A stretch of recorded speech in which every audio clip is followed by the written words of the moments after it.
Pete Dymond here with Young Life in Arlington, Jacksonville. So you're probably watching this video because you clicked here from a previous video and you wanted to learn a little bit more about the specifics of the mission here in the Arlington area. So let's talk about Arlington. I actually sat down to shoot these videos a couple of weeks ago, and the police helicopter was literally circling right over my house, which is not uncommon. Unfortunately, there's a lot of crime, a lot of gang and drug related activity here in Arlington. We live in a nice neighborhood, but right at the end of our neighborhood there's a HUD housing apartment complex, and there's frequently police activity. Gunshots can be heard at night, and so on. Frequently in the news you'll hear of shootings. In fact, just a couple of weeks ago there was a guy who was shot and killed outside the Baptist Primary Care on Merrill Road. Just constant and frequent.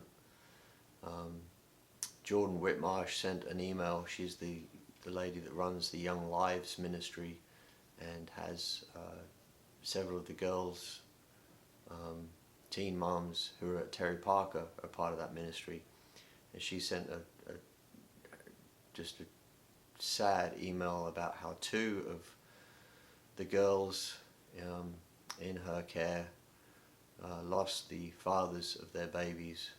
One was shot and killed in what looks like a drug or gang related incident, and another was shot by the police after he was involved in a car chase. And so it's just constant and ongoing, and this is the environment that these kids are living in. I met an attorney who goes to a church that's right across the street from one of the elementary schools here in Arlington, and he was telling us that some of the teachers from that school go to that church, and they were sharing how they bring food in to feed some of these kids, because even though they qualify for the free lunch program, their parents are too strung out to fill out the form so they could access the free lunch. So these teachers are taking in food of their own account. I've got another friend of mine, Bill, who is he does the concessions for Terry Parker during the football games, and he was telling me a story about how one evening as he was cleaning up, a young man came up and was kind of hovering around, and Bill said, you know, "What's up, man? What's going on?" And he said, "Mr. Bill, do you have any leftover hamburgers or hot dogs that I could take home to my brother and sister, because I know they won't have eaten today." And so he fired up the grill and cooked him some food, and actually gave him a ride home. And the young man stopped Bill short of where he actually lived and said that he would get out and walk the rest of the way because he didn't want Bill to see the conditions that he was living in. Another girl that I heard about, a middle school student, who she has to lock herself in the bathroom at her apartment, and she does her homework in the bathtub because there's so many crazy people coming and going from her apartment. And so it's little wonder that these kids are struggling in school. How on earth do you focus on your homework and getting good grades when you're dealing with these kind of situations and this kind of environment? And you can blame fatherlessness, you can blame the welfare state, you can say it's the parents' responsibility, you can say Duval's county schools are failing, whatever. These are all macro scale systemic things that frankly we can't fix quickly. But what we can do, and what Young Life does, is go to these kids right where they're at the middle schools and high schools, build relationships with them one-on-one, and encourage them that there is hope, that God loves them, and encourage them to stay in school you know, the truancy rate hovers between 20 and 30% for these schools here in Arlington. The kids are just not interested in going to school, and no one's encouraging them to stay in school. Statistics are clear. It's very simple. If you graduate high school, stay out of trouble, and don't get pregnant, you will probably not be in the poverty bracket as an adult. Overwhelming. It's just those three things. Stay in school, stay out of trouble, don't get pregnant. And so that's what Young Life is about, is reaching these kids. And the way we do that is we go hang out with them at school, we build relationships with them, we invite them to what we call club, which is basically a party, and we'll be doing that at the school campus, either after hours or at lunchtime. And it's just fun and games and goofing around, and then we tell them a little bit about Jesus. And the big thrust is to try to get these kids to come on a weekend or a summer camp. And it's during those camps that their lives are really changed. In fact, the average conversion for a Young Life camp is 70 to 90% of the kids make a decision to follow Jesus Christ. And you can imagine if you took a group of 20 or 30 kids out of a school, took them to camp, a bunch of them get saved, and then they come back to the school, lives start to get changed, and there's a ripple effect that plays out. And so that's the vision for Young Life here in Arlington.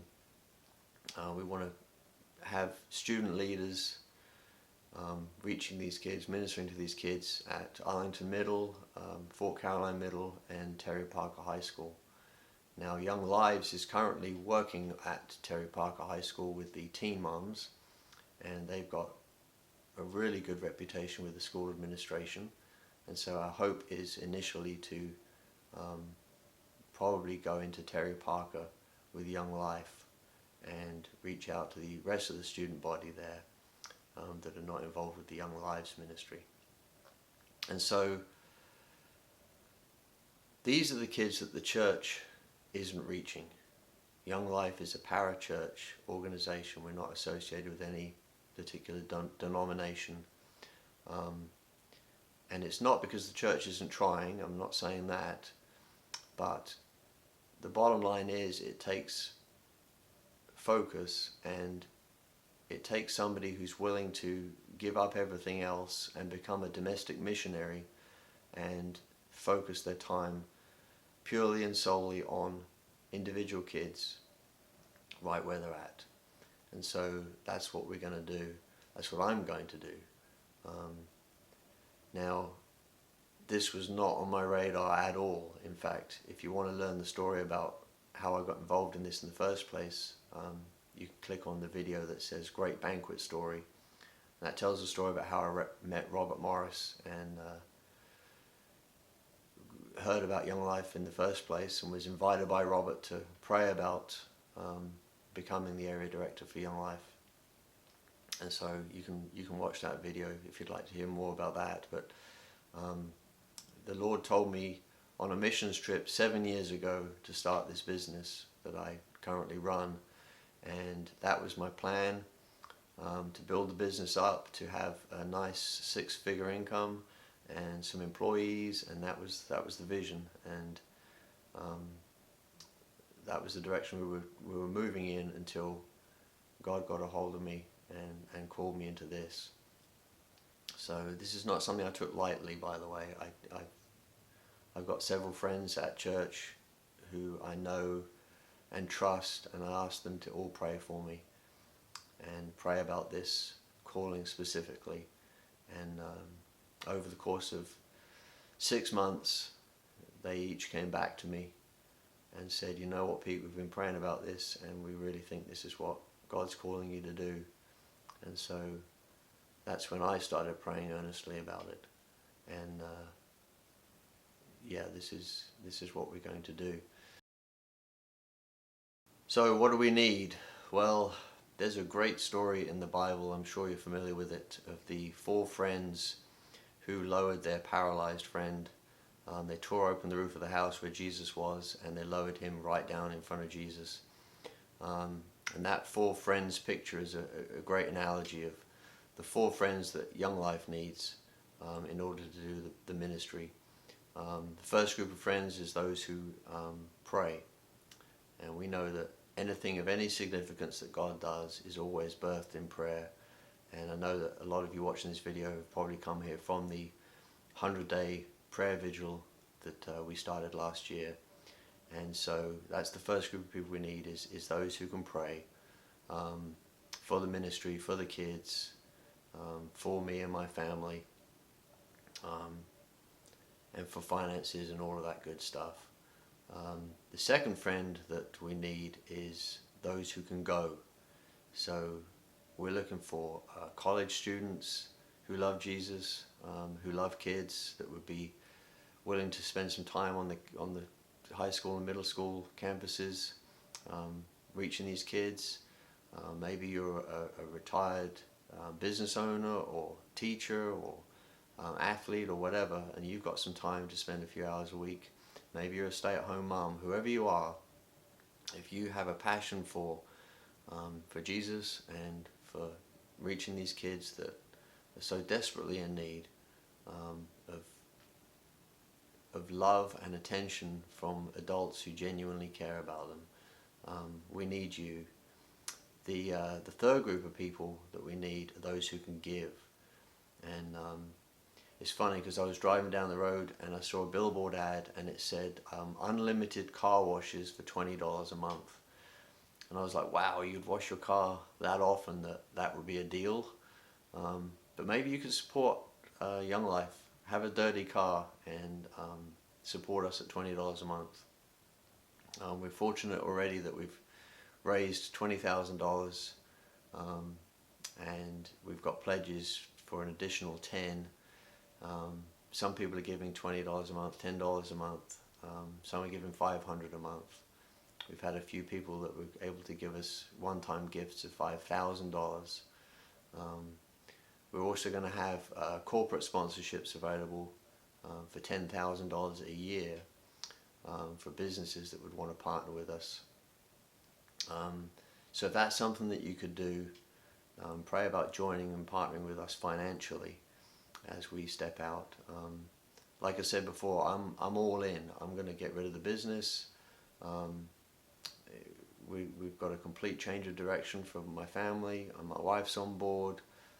We can think of no other ministry of more importance in this area than reaching these young kids and telling them that Jesus loves them, and telling them that there is a path to a better place. So yeah, if that's you, then that's the third friend. And then finally the fourth friend is the committee. So the way Young Life works is I'm the area director. It's my responsibility to do the ministry, to recruit leaders and train them and oversee the ministry that's going on at the middle school and high school. But I need a board or a committee that will support me, pray for me and my family, help me with fundraising, help with events, maybe a golf tournament or whatever that would ingenious ideas that you might come up with to help raise the funds that we need.